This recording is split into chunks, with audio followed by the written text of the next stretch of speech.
realize that there are wild lions that roam the woods in America.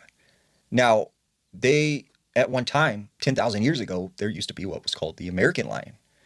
As far as scientists know, it went extinct, but there have been many reports of people saying that they've seen a very large lion like creature in the American forest. Now, it's interesting because the other thing that most people don't realize is there are a lot of private owners who are outside of the zoo who have large cats. And from time to time, those cats escape, or sometimes they just let them loose and they run off into the woods. So, of course, there are small populations of African lions in the American wilderness.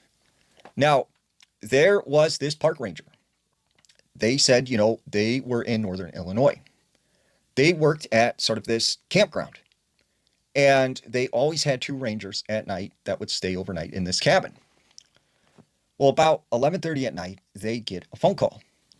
One of the campers in one of the cabins said that they had heard some strange sounds outside of the area.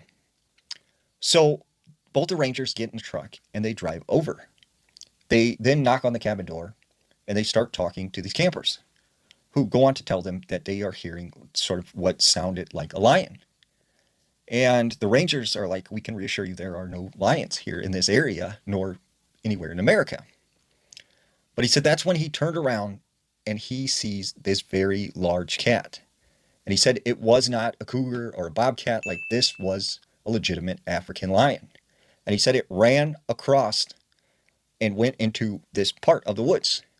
And he said that's when he immediately went inside the cabin with his partner and they locked the door.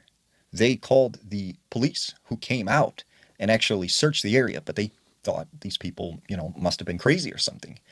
But he still claims to this day that he thinks there's a very large lion that lives in that area.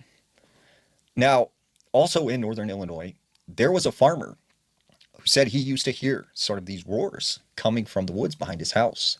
And he would lose cows from time to time. And he said, it was really weird because it felt like there might have been an African lion living in the forest behind his home. So what do you think? Are there lions in America?